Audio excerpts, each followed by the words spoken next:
బోధన్ పట్టణంలోని అంబేద్కర్ చౌరస్తాలో ఎమ్మెల్సీ కవిత జన్మదిన వేడుకలను బీఆర్ఎస్ నాయకులు ఘనంగా నిర్వహించారు. కవిత మాటకు కట్టుబడి మడమ తిప్పని నాయకురాలని బీఆర్ఎస్ బోధన్ నియోజకవర్గ యువజన అధ్యక్షుడు భవానీపేట్ శ్రీనివాస్ పేర్కొన్నారు.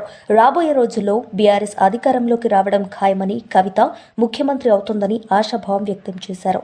మాజీ ముఖ్యమంత్రి కేసీఆర్ నిన్న అసెంబ్లీ సమావేశాలకు హాజరు కావడంతో అధికార కాంగ్రెస్ పార్టీ నాయకులు ఉక్కిరిబిక్కిరి అయ్యారని, ఆయన గలం విప్పక ముందే కాంగ్రెస్ నాయకులకు చెమటలు పడుతున్నాయన్నారు.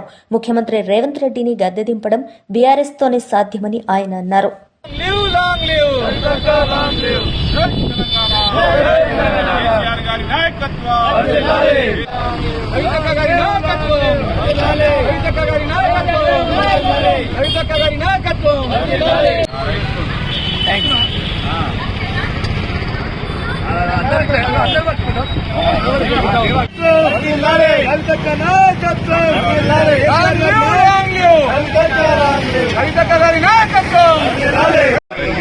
ఈరోజు భారత జాగృతి వ్యవస్థాపక అధ్యక్షురాలు, నిజామాబాద్ మాజీ పార్లమెంటు సభ్యురాలు, ఉమ్మడి నిజామాబాద్ శాసన మండలి సభ్యురాలు కవితక్క గారి జన్మదిన సందర్భంగా ఈరోజు బోధన్ పట్టణంలో యువజన విభాగం ఆధ్వర్యంలో కవితక్క గారికి జన్మదిన శుభాకాంక్షలు తెలియజేయడం జరిగింది.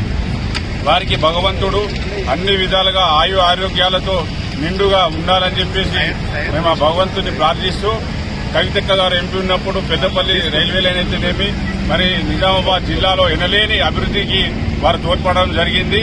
రాబోయే రోజుల్లో ఉన్నత పదవులు వారు ముఖ్యమంత్రి కావాలని చెప్పేసి మేము కోరుకుంటా ఉన్నాం.